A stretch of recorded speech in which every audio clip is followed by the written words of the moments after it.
In the beginning was the Word, and the Word was with God, and the Word was God. The same was in the beginning with God. He said unto them, Go ye into all the world, and preach the gospel to every creature. He that believeth and is baptized shall be saved, but he that believeth not shall be damned. And these signs shall follow them that believe. In my name shall they cast out devils, they shall speak with new tongues, they shall take up serpents, and if they drink any deadly thing, it shall not hurt them. They shall lay hands on the sick, and they shall recover.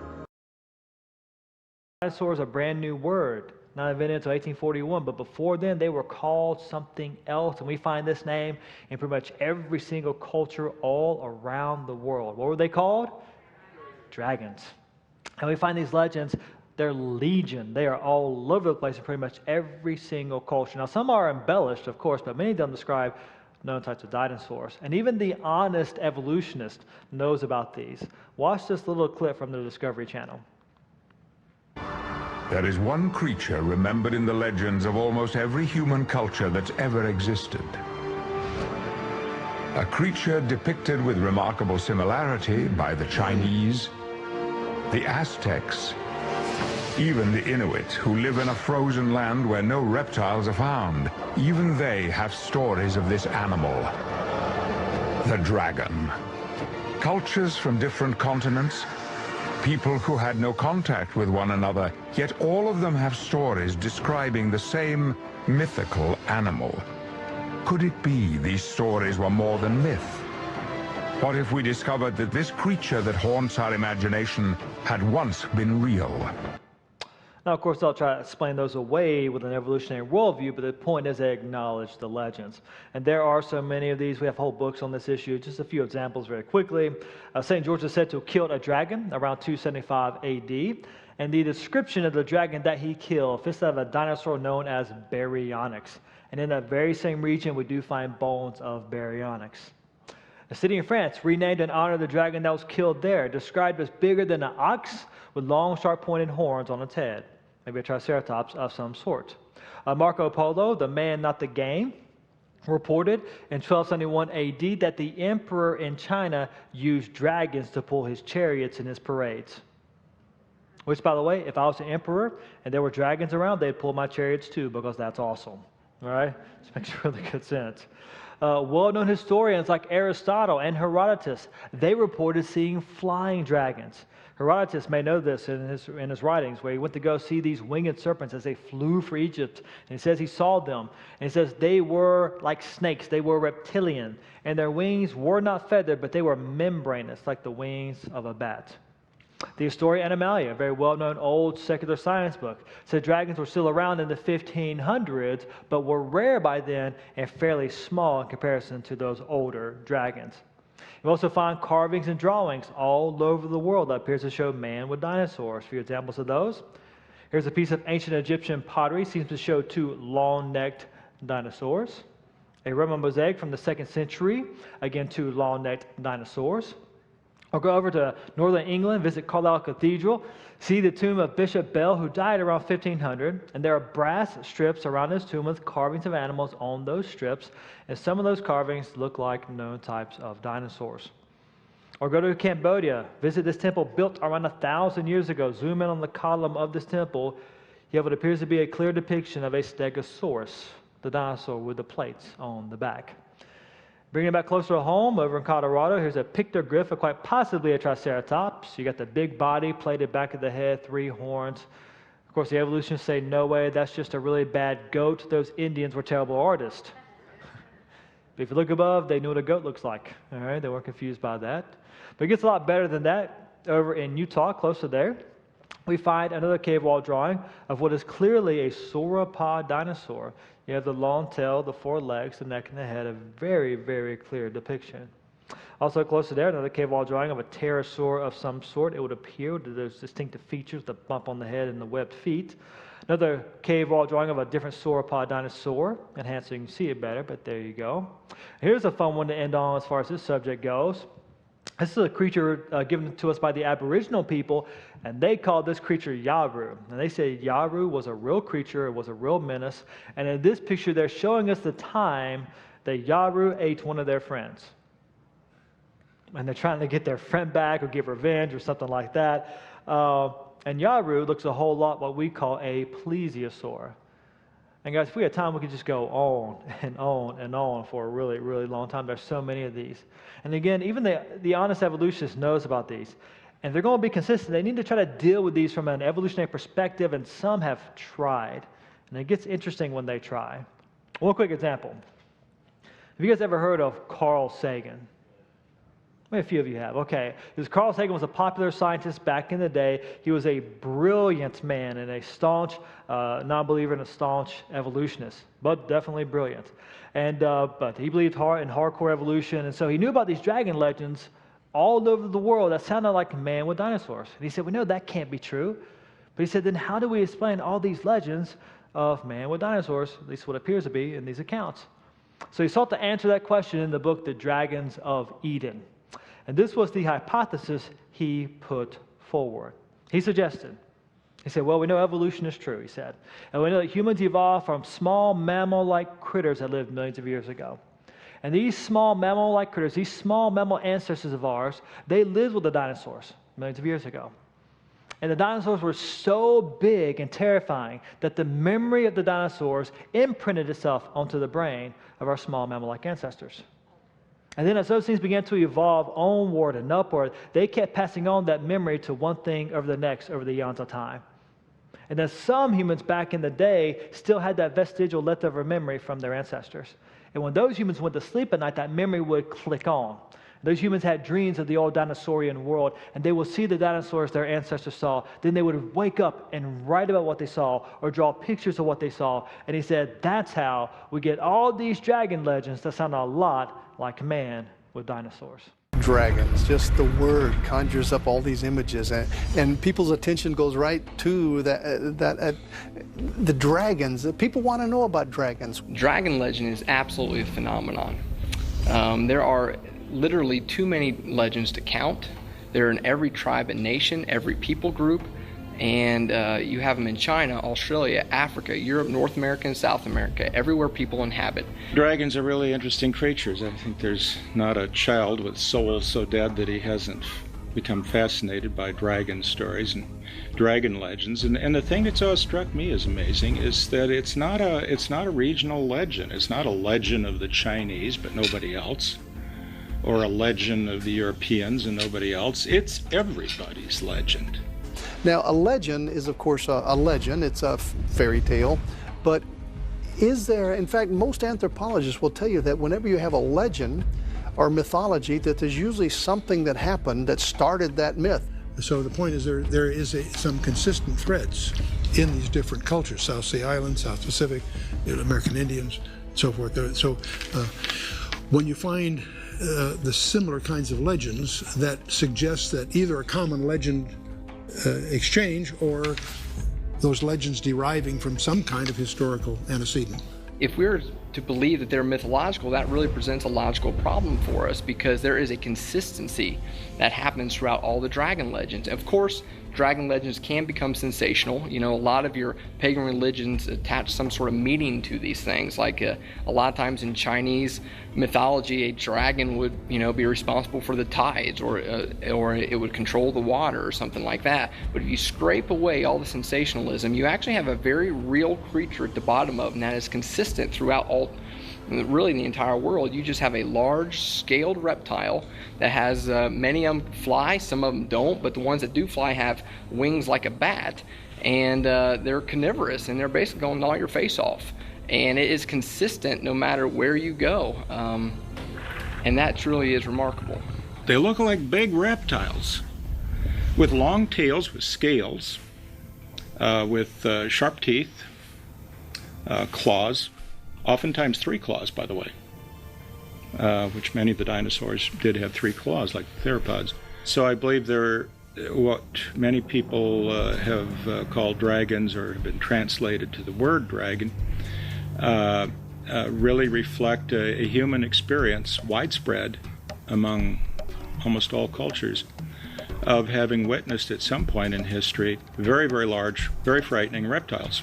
You know, the dragon legends, the stories of these dragons, they always talk about these huge reptilian beasts with fierce teeth and prickly spines, and they just sound so much like dinosaurs. It's like knowing about Julius Caesar or Alexander the Great. We have to rely on historical records of these things because you can't scientifically prove that Julius Caesar existed. It's always a matter of history. And I think dragons, a lot of that will be widespread historical writings of such creatures, including, for instance, the Chinese calendar, where you have 12 animals. One of them is a dragon. I was born in the year of a dragon, but all the animals are treated as equally real. So it does seem like the Chinese people did see a creature we would now call a dragon, which they called the Long.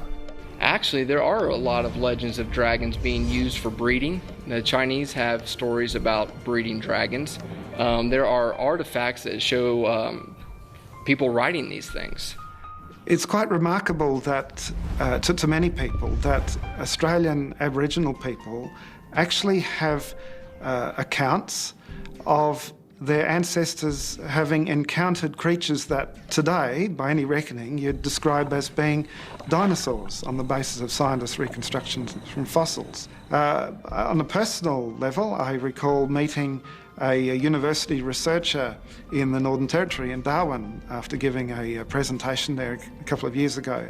And she said that she'd been working with the local Larrakia Aboriginal people.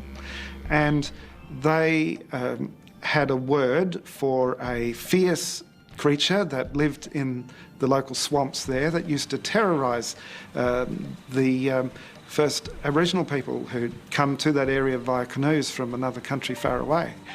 And when this university researcher said to them, "Oh, that word obviously means crocodile," the Larrakia people responded, "No, we've got a different word for crocodile. This other creature, in fact, looks very similar to some of your dinosaurs in your children's book about dinosaurs." There is an Indian legend called the Thunderbirds. And according to legend, these huge bird-like creatures would fly and they would actually be able to bring thunder with them. And at first that seems sensational. But if you start looking at the evidence, things change just a little bit. Because what is in the Black Hills in South Dakota, the legend is that these giant thunderbirds would actually fly to the top of the Black Hills and they would like nest there. Now what is fascinating is that scientists have long believed that those kind of gigantic creatures needed strong winds to propel them to high heights. And so in the West, where you have these gigantic thunderstorms, it is really postulated that these gigantic pteranodons would catch thermal updrafts of these storms that would lift them to the top of places like the Black Hills. So from an Indian's perspective that is trying to pull meaning from the things in nature, they would look at these what they would call thunderbirds and go, wow, they are bringing thunder. But it's actually what's really happening is that it's the thunderstorms that are actually bringing the pteranodons.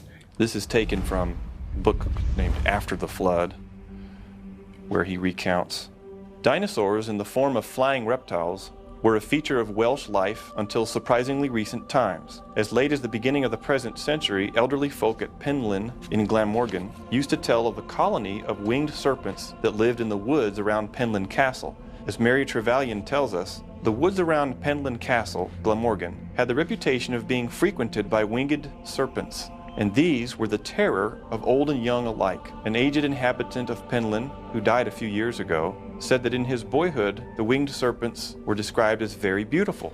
He said it was no old story invented to frighten children, but a real fact. His father and uncle had killed some of them, for they were as bad as foxes for poultry. The old man attributed the extinction of the winged serpents to the fact that they were terrors in the farmyards and coverts."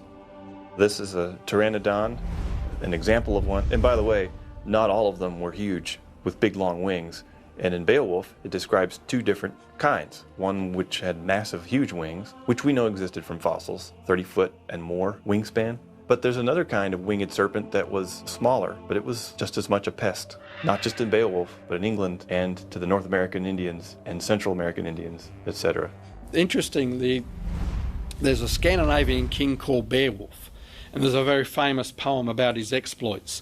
And if you read about his description of this big beast that he killed because it was terrorizing the villagers, It's a very accurate description of a Tyrannosaurus rex. Most people say Beowulf is entirely mythical because there's all these monsters in it.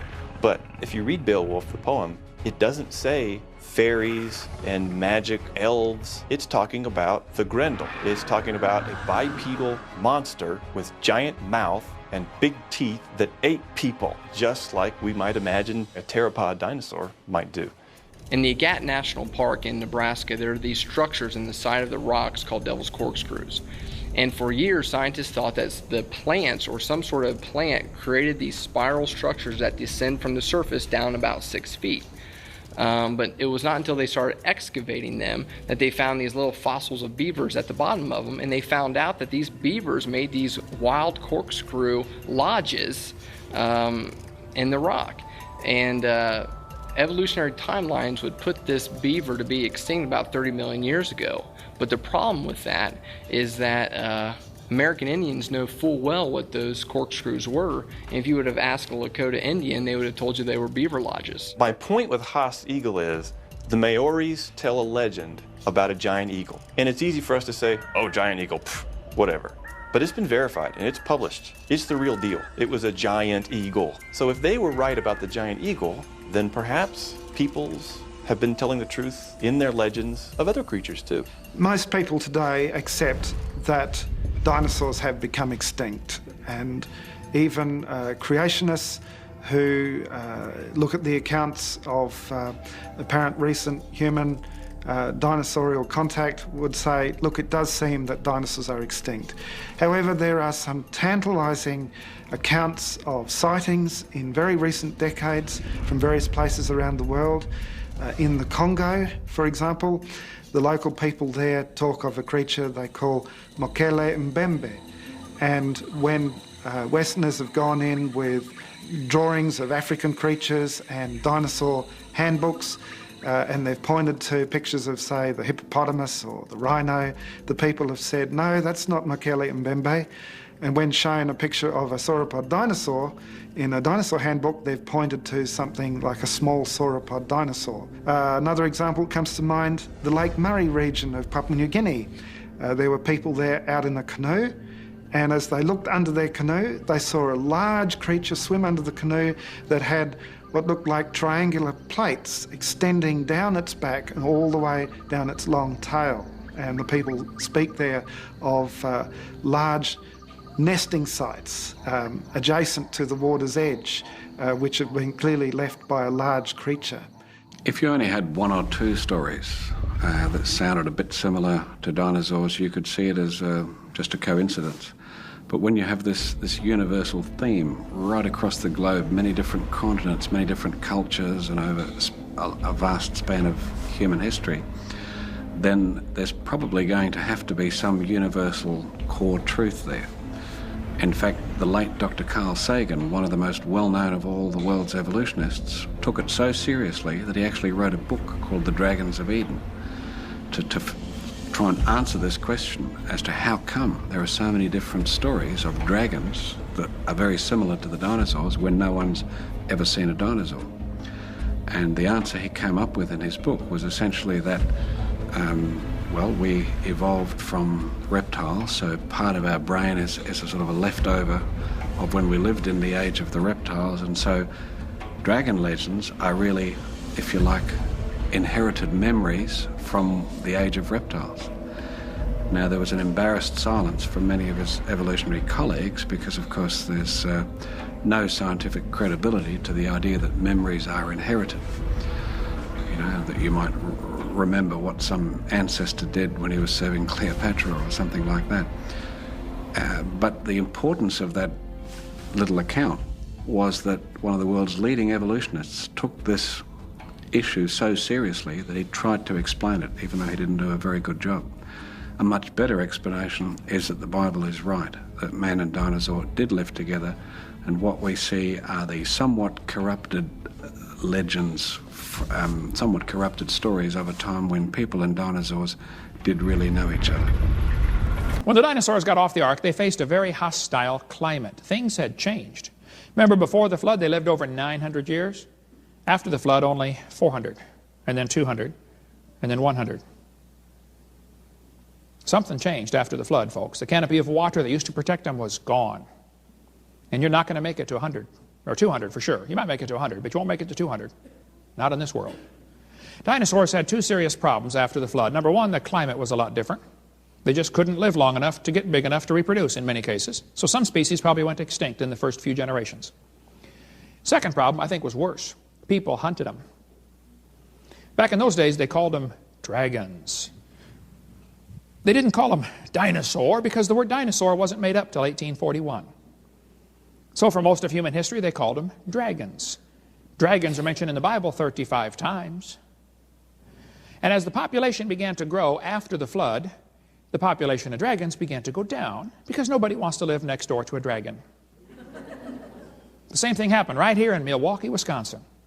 How many grizzly bears are roaming loose in the woods in this county right here? 0, right? How many grizzly bears were roaming around Milwaukee area 500 years ago? Probably a whole bunch of them. Well, what happened?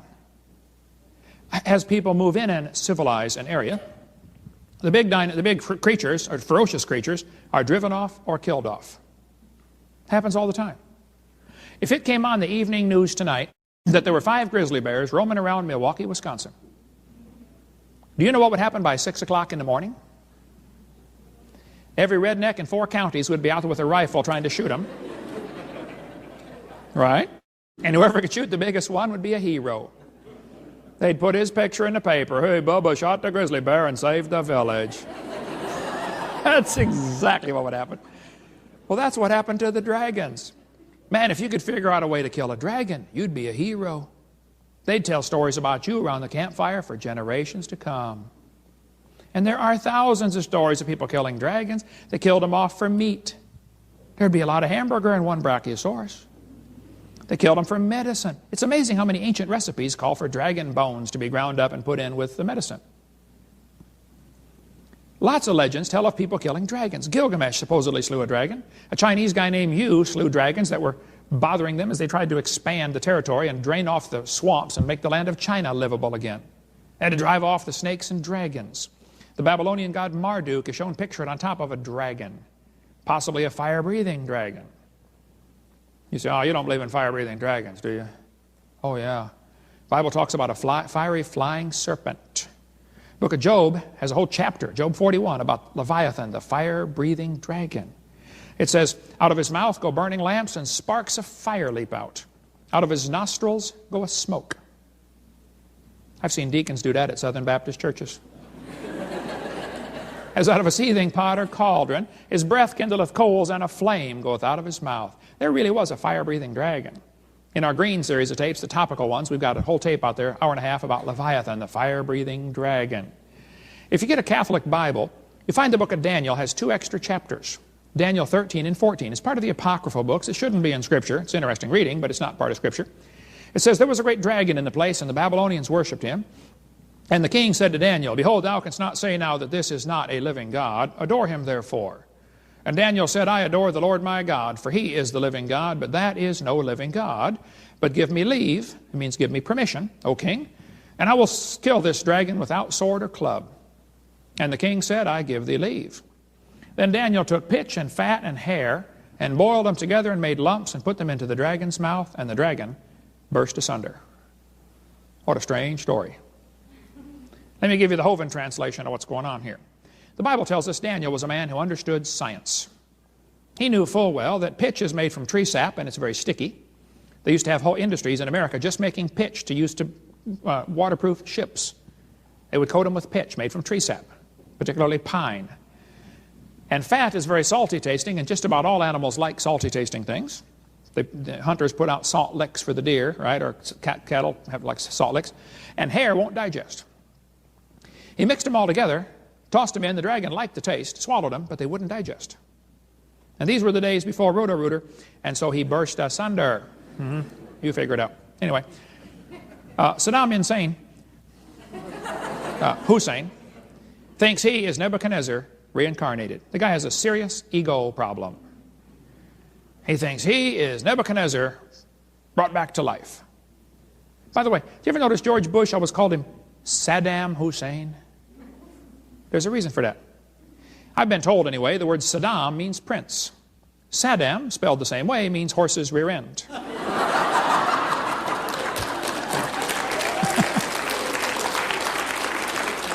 But Saddam thinks he is Nebuchadnezzar reincarnated. He's got his picture in front of Nebuchadnezzar on their currency over there, their gold coins. He spent a fortune rebuilding the ancient city of Babylon. Did you know ancient Babylon has been rebuilt? They always knew where the city was. It was destroyed about 600 BC. But when Babylon was, just buried in the sand, forget about it, they dug it out, and the sand had really preserved the bricks extremely well. The old brick walls of the ancient city of Babylon were very well preserved in the dry sand over there. And they found carvings of lions and carvings of dragons. Now, how did they know about dragons in 600 BC? Well, that had been almost 2,000 years since the flood. So from the flood up until, Nebuchadnezzar reigned, it was 1,800 years. Probably most dinosaurs were gone by then. But I think a few were still around. And he had one in a cage, apparently. In 300 BC, Alexander the Great reported his soldiers were scared by dragons when they conquered part of India. This Roman mosaic was made in the 2nd century after Christ. It shows 2 long-necked dragons fighting. Or kissing. Boy, that would be necking, wouldn't it? Wow. Anyway, how did the Romans know about dragons in the 2nd century after Christ? St. George is famous for slaying dragons in 275 AD. He finally got killed because he was a Christian. Beowulf slew dragons. You ought to try to read the Beowulf story in Old English. We sell the book only because it's such interesting reading. The Old English is, I think, impossible to read. That's English, folks, from 1,500 years ago. Our language has changed a little bit, okay? Probably the peak of the English language was about 400 years ago when Shakespeare and God chose to make the King James and all that stuff about that time, about the peak of the English language. But the Beowulf story says Beowulf killed Grendel the dragon by pulling off one of its arms, and the creature bled to death. Strange story.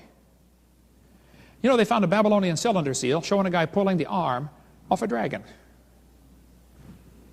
There are dragon legends from countries all over the world. Ancient pottery, like this one, probably one of the oldest pieces of pottery on planet Earth, from the 1st dynasty of Egypt, shows 2 long-necked dragons. Looks like dinosaurs to me. Here's another one showing 2 long-necked dinosaurs holding a sheep between their mouths. This hippo tusk was found in an ancient Egyptian tomb from the 12th century BC. Shows an animal with a long neck and a long tail. Why would there be dragon legends from countries all over the world? Thailand has many legends of the dragon. China, of course, is famous for its dragon legends. The gargoyle that you see on the corners of the buildings in Europe, apparently came from the story of a gargoyle, they called it a dragon, that came up out of the water in France. That's where the gargoyle legend comes from. There's a Russian medallion, shows a man killing a dragon. This Bulgarian postage stamp shows a guy killing a dragon. An Irish writer said they killed a dragon with iron nails on its tail. Well, the Stegosaurus had awful big spikes on his tail. We've got a copy of one in our museum there. There are dragon heads found on the ships that the Vikings used to sail around. Here's a Viking woodcut showing a dragon swallowing a man, taken from a book called Vikings by Tony Allen. 11th century picture. That's just 900 years ago. They were still talking about dragons swallowing people. The Vikings put dragon heads on their ships. Interesting. Get the book After the Flood by Bill Cooper. Excellent book about what happened to Noah's sons and how they spread out, if you like, the genealogy type stuff. He's really brilliant at that. But he mentions many of these ancient people talking about having to fight dragons. You can get that book from our ministry or on our website, drdino.com. Siegfried, the famous Norwegian hero, slew the dragon Fafnir about 1,000 years ago. Marco Polo lived in China about 800 years ago, 750 years ago, and said the emperor in China was raising dragons to pull chariots in his parades. Why would he come back and tell a story like that? Well, I think it's because the emperor was raising dragons to pull chariots in his parades. That's my theory of why he said that. Did you know in 1611, the old Chinese law books tell about they appointed the post of royal dragon feeder? Why do you need a royal dragon feeder? Let me guess. To feed the dragon. Yeah, right. A city in France was renamed Nerluc to honor the man who slew the dragon. The Indians used to carve pictures on the cliffs of Grand Canyon and all the canyons out there. One of the pictures they found shows a dinosaur. Now, how did the Indians know about dinosaurs to carve their pictures on the walls of the Grand Canyon? Well, maybe they hunted dinosaurs. In 1925, some scientists went down one of the canyons out west, just exploring that region, and here's what they wrote. The fact that some prehistoric man made a pictograph of a dinosaur on the walls of this canyon upsets completely all of our theories. Oh, you poor fella. They upset his theories. He said, facts are stubborn and immutable things. If theories do not square with the facts, the theories must change. The facts remain. I agree. That's the way science is supposed to work. You can have any theory you want, but if the facts don't square with your theory, throw your theory away. They would have thrown out evolution a long time ago, except they don't have a replacement theory other than, maybe creation. He goes on and he says, about a year ago, a photograph of a dinosaur was shown to a scientist of national repute who was then specializing in dinosaurs. He said, it's not a dinosaur, it's impossible, because we know dinosaurs were extinct 12 million years before man appeared on Earth. I want you to notice, he said dinosaurs went extinct 12 million years, right? Today they tell the kids 65 million years. I've been studying the inflation of the age of the Earth. Did you know in 1770 the textbooks say the Earth was 70,000 years old? Some of them do. You go to 1905 textbooks, they say the Earth is 2 billion years old. In 1969, the textbooks say the Earth is 3.5 billion years old. Today it says 4.6 billion. Did you know the Earth is getting older at the rate of 21 million years per year? That's 40 years per minute. Aging rapidly, folks. You go to Blanding, Utah, and you can see carvings of dinosaurs on the cliffs there. Here's a painting found in Australia by an Aboriginal showing a native running away from a long-necked, round-bodied animal, probably a dinosaur. I can't pronounce the name of this place in Canada, Misha something or other, but it looks like somebody drew a dinosaur on the cliff up there.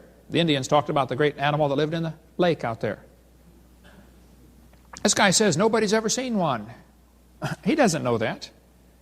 If nobody's ever seen one, why did they carve him on the cliffs? Down in Ica, Peru, they've got the driest desert in the world down there. The Spanish came across there and saw white lines across the desert. Nobody could figure out what those white lines were until they got airplanes and realized these are actually giant images. One of the images shows a spider that looks really strange. One of the legs is longer, sticking out to the side like that. And for years everybody thought, well, these guys were just making up these stories. They're just, it's imagination. They just discovered here recently there's a little tiny spider that lives in the desert. It's extremely rare. Most folks have never seen it, never heard of it. It's only about 1/8 of an inch long, this spider. During mating season, that leg grows longer, and that's how they mate with that next spider. Then it goes back in. They had to have magnifying glasses to even know that. And here they are carving them huge images out in their desert. Either these guys had incredible eyesight, or they knew about how to magnify things somehow. Get Dennis Swift's book on that. He's got a lot of good stuff on this images down in Nazca. But in 1571, the Spanish came across there, and they found rocks with strange animals on them. They were carved in these rocks. They brought some back to the king of Spain and said, what are these? He said, I don't know. I've never seen an animal like that. Today they're called the Nazca burial stones. There are about 20 of these in America. We have 3 in our museum in Pensacola. The largest collection, I think, or second largest collection in America, 3. Some of them show brain surgery. Some of them show putting artificial limbs on people. One of them shows what appears to be a steam engine. These are from 2,000 years ago when these things were carved on there. About 500 of the stones show dinosaurs with people. Now, why would there be dinosaurs and people to carve together on these stones 2,000 years ago? Just about every known dinosaur is pictured on these things, including many unknown dinosaurs. We could spend hours talking. We'll talk more about the Ica stones on our college class 102. But this one shows, Dennis Swift has this one. He shows circles on the side of the dinosaur. Here's one from my museum. Shows a dinosaur holding a guy by the head. Here's another one I've got in our museum. Shows a dinosaur with his head cut off. Apparently this guy has a knife in his hand. Cut the dinosaur's head off because the dinosaur killed his friend. We think that's what the story's telling. He's taking vengeance is what the Bible says. Vengeance is fine, saith the Lord. Something like that. I forget how it goes exactly, but that's close enough. Now, why would they put dinosaurs on these stones? And why put the circles on the side? Now, that's really interesting. You know, if you found dinosaur bones, that would not give you a clue what the skin looked like. Here's these stones from 2,000 years ago showing circles on the side. You know, they found fossilized dinosaur skin about 12 years ago, and it had circle patterns on it. The fossilized dinosaur skin shows circle patterns. It looks to me like they must have seen a live one to know how to do that. This one shows a guy cutting the head off of one. Here's a guy riding a dinosaur of some kind. They found pottery in one of the graves down there. It looked like a dinosaur, clear as a bell to anybody else. It could be a dinosaur on this pottery. The mummy in the grave was wrapped up in a blanket, and it had dinosaurs embroidered into the blanket. Why would they put dinosaurs on their blankets and on their pottery and carve them on cliff walls? You go to Acapulco, Mexico, and they found 56,000 ceramic figurines of dinosaurs as they dug to put in a basement at this one house. So wait a minute, what? Somebody stored a cache of dinosaurs. Thousands and thousands of them. We could spend many days talking about this, but lots more on that on seminar part 2 of our series. We cover more on dinosaurs and Ica stones. This guy says nobody's ever seen one. I'm sorry, he does not know that. An Italian fella, 400 years ago, was out walking his cows, taking care of his cows, and apparently a dinosaur scared his cows, and he hit the thing on the back of the neck and broke its neck with his walking stick. They had it stuffed and mounted for a museum display. Probably a Tanistropheus. And by the way, do you know why so many Italians are named Tony? Years ago, they were shipping a bunch of them to America, and they stamped on their forehead, "To New York." Figured. Never mind. Okay. Many people think the Sutton artifact appears to be like a pterodactyl with its wings folded against its body. Another dinosaur. The Romans came across to America long before Columbus did. One of the Roman swords found in Arizona shows a dinosaur on it. I called the guy who's got the sword. I said, Tom, what do you think about this sword? He said, well, it has to be fake because we know man and dinosaurs did not live at the same time. Oh, do you know that or do you think that? And kids, if you ever get taught that Columbus was the first white man across the ocean, you are mistaken. They are mistaken, okay? Brendan the Navigator came over here in 500 AD. The Romans came back and forth. Apparently King Solomon made his ships go back and forth across the ocean to America. There's lots of evidence of trade back and forth long before the Dark Ages shut all that stuff down, apparently. But during the recent age of sailing ships, after the Dark Ages was over, there were many reports during that 400-year span of sightings of sea monsters. Many, many legends of sea monsters exist. I have read so many stories, we can talk for hours on this, I won't, but I've read, I'm sure, 300 books just on the sea monster sightings from ancient ships' log books, stuff like that. It's incredible how many sightings of sea monsters are recorded in ancient books. Captain McKay said his crew saw a sea monster 60 feet long swim under their boat. The whaling ship Monongahela actually killed a 103-foot sea monster. They measured it. They were cutting it up, and another ship said, what are you guys doing? They said, we just killed a sea monster. Amazing story to read the whole story about the Monongahela, how the sea monster knocked the captain out of the small boat that went out there to harpoon it. The sailors had to rescue him. He was unconscious. This thing had a huge head. They cut the thing up, put the bones in the boat. The other ship bought the oil, sea serpent oil, and went back and told the story. He said, man, the Monongahela is coming in a few months, and they're going to show you guys the bones of a sea serpent. Well, the Monongahela sailed on and was never heard from again. Apparently, it sank in a storm. So I'm sure some more sailors got laughed at for claiming they saw sea monsters. One of the guys who later rescued the folks on the Titanic was Captain Ralston, Arthur Henry Ralston. In 1907, he saw off the coast of Ireland a sea monster. He sketched pictures of it. He said it was a sea serpent. Now notice what this author of this book says. This book is called Titanic, Triumph and Tragedy. The author says, however imaginative the young officer may have been, excuse me, do you see any prejudice in that statement? In other words, he thinks he saw a sea monster, but I know better because, you know, he was there and I wasn't. One German submarine commander said that when they sank a British ship during World War I, what appeared to be a giant sea monster came flying up out of the water, 60 feet long, 4 big flippers.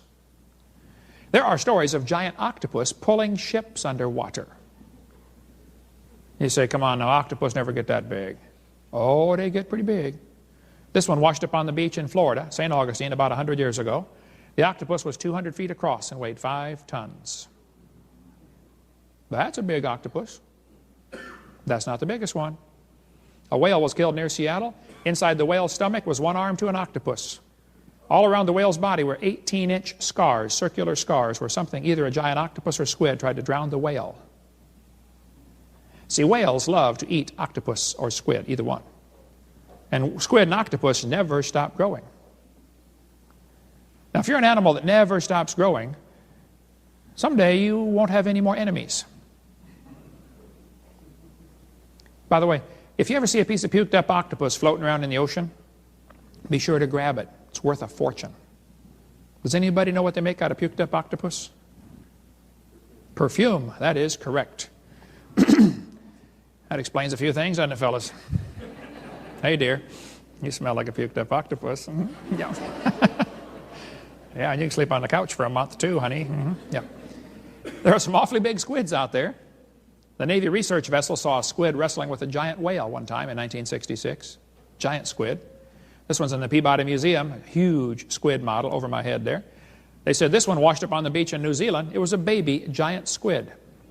Full grown, it would have been 150 feet long. Some people say, now hold it, Mr. Hovind. If dinosaurs are mentioned in the Bible, and if they're mentioned all through history as living with man, are they mentioned in the Bible? I said, oh yeah, they're in there. And they said, I didn't see them in there. Well, you won't see the word dinosaur because that word was made up in 1841. King James was translated in 1611. You know, figure it out. They couldn't use that word. It didn't exist yet. But dinosaurs are in there.